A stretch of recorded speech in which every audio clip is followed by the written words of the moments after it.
Власта со буџетски пари ги подкупува граѓаните давајќи им трошки за сметка на покачените функционерски плати, изјавија денес од ВМРО ДПМНЕ. Станува збор за реален, изборен подкуп со кој се потценуваат нашите сограѓани.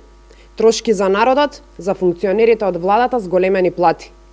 И додека владата на СДСМ и премиерот Ковачевски го користи државниот буџет за подкуп, според податоците на официјалните институции и одлуката на Уставен суд со коефициент 4,5 помножен со минатогодишната бруто плата, која изнесуваше 47.000 денари, премиерот Ковачевски, кој од март месец земал плата од 88.260 денари, изминатите 9 месеци зема плата од 156.000 денари, или за цели 67.740 денари покачување. Не е подкуп, туку само грижа за граѓаните низ антикризни мерки, демантираше министерката за труд и социјала Јованка Тренчевска.